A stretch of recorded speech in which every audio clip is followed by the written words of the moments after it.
kid. The balls are up here. Hey, lady. Heck that.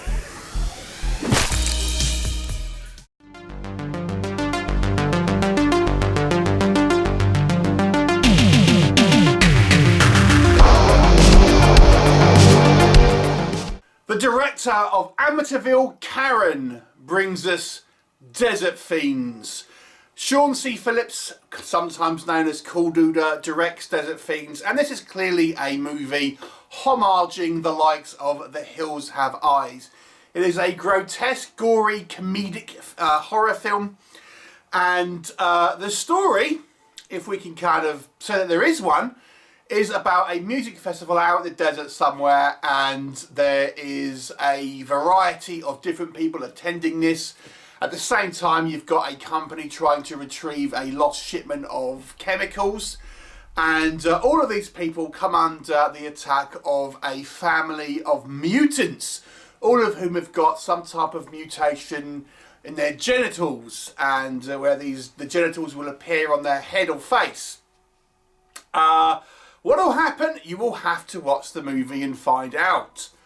So, let's discuss Desert Fiends.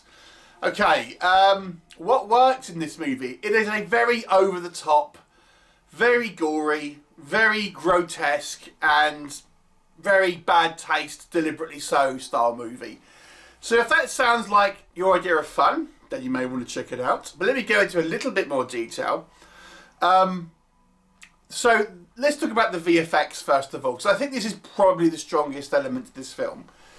The practical VFX here are quite fun and impressive. Now, it is quite a gory movie, and we see a lot of on-screen deaths in gory detail.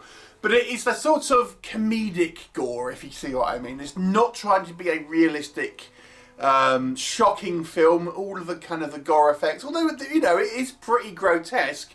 There's a lot of dicks being pulled off, for example, and things like that. But it's sort of done in a sort of comedic fashion. So, you know, the likes of kind of Peter Jackson, that sort of stuff, and his early works is the best way I would kind of try and liken it to. So if you're rather squeamish, I would suggest this is still a little bit grotesque, but it's not done in a style which is, you know, shocking the fact that it's shocking realism. It's this over-the-top silliness for a large degree. But I've got to say, I still think the effects here were pretty impressive, and there's some good practically realised death scenes, and quite a lot of them, and there's quite a lot of variety as well. The practical makeup is quite fun. All of these mutants have some type of mutation to do with sexual organs. So we've got a guy with a dick for a nose. We've got a guy with a phalangeator in his forehead. You know, we've got a guy with big ball sacks on his head. Things like this. I mean, it's kind of funny, I guess, and obviously pretty grotesque. Yeah, and it's a little on the sort of the taste issue might be there for some. Let me just say, but yeah, they're still sort of pretty good in regards to the kind of the practical kind of VFX here.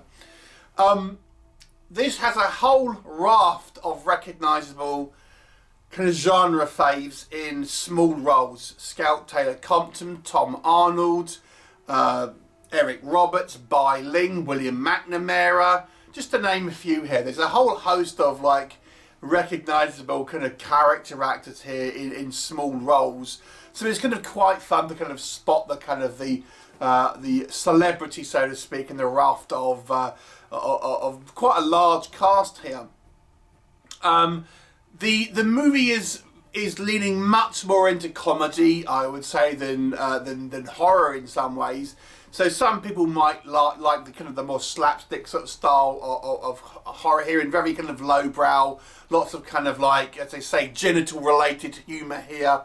So that will be appealing to some, I'm sure.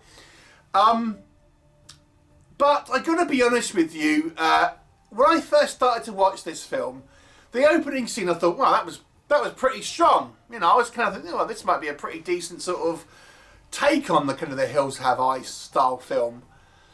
But then the rest of the film happened. So let me just go through some technical elements first of all. So I gotta say the film is filmed in a way which is meant to be this kind of grindhouse. It's got like these filters on it that sort of make it look like you've got imperfections in the film and all that sort of stuff. But it's not taking place in a you know, anywhere else than the current year. And I gotta say, it has this sort of like muddy look all the time. So the screen always feels a little dull and lifeless at times because it has this sort of this filter on which gives it this sort of brown look, if you see what I mean. So it's not really that vibrant on screen. The music, on a positive, I would say I quite like this kind of synth heavy score. And that was actually quite good music, but there are times here where I think the music sort of is a kind of drowns out some of the dialogue. Not that the dialogue is sparkling, don't get me wrong, but nonetheless it's a little bit sort of overbearing at times. There's some kind of quite shoddy ADR at times. There's sequences where you'll see characters talking and you're not hearing anything. Other times there'll just be like a voice and stuff like that. Not all the time, but there are a few sequences here that are, you know, sort of somewhat poorly ADR'd. I don't think this is a movie that is necessarily trying to have a realistic depiction of desert dwelling folk here, but you know, it's there. But here's the thing, okay, the humour. Humour is subjective. What you might find funny, I might not. What I find funny, you might not. So some people will like this sense of humour, some people won't. But let me give you an idea about if you're going to like it. Are you 3 years old? If the answer is yes, then you may find this movie funny. But it's just, to me, at the very least, it doesn't seem to have a script, or not much of one. It just seems a lot of people kind of improvising and acting like buffoons. Boobs, boobs, boobs. What a strong, vivacious bird you are. Drink up and become strong like ox.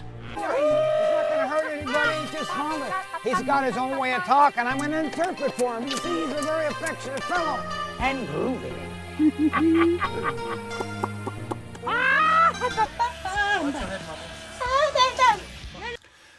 There's lots of people just screaming, putting on voices, doing silly things, making noises, and then we'll cut to someone else doing that. Awesome, you know, and then it's just like lots of small vignettes of people doing like crazy stuff. And you know, there are obviously lots of kind of dick jokes and sort of lowbrow sort of styles of humour here. Lots of screaming and shouting, but it's not clever. It's not witty writing. Not, you know, not in my opinion at the very least. And that's really what the movie is. It's pretty much loads of scenes of this. And here's the biggest issue. There is this. The bulk of this running time flits between various different people who are either attending or around this kind of like concert, having some type of, air quotes, amusing moment, and then it you know, goes on to another one, and then another one, and then we'll get a kind of a little bit of an attack from one of these mutants, and then we'll get some more like funny scenes. And it doesn't really appear that much has been written. It just appears that like people are just riffing. And I gotta say, I thought it was terrible. I mean, there's a couple of times I might have got a smirk, but maybe that was it. Boy, it was tough to get through this film. And it started out so strong, and the VFX so strong, but boy, it wastes all of these kind of like celebrity sort of cameos, whom I'm presuming are just doing like a favour for Sean Phillips. Scout Taylor-Compton probably has the most screen time out of the celebrities, but don't be expecting a whole lot. And there's no real there's no like protagonists in this movie. I mean, it's kind of, it makes sound like we're going to be following this kind of group of people who are going to this concert, and they are set up like they're going to be our sort of characters that we follow, but they're really not. So all it is a lot of vignettes of different people at this kind of concert acting like a jackass, basically.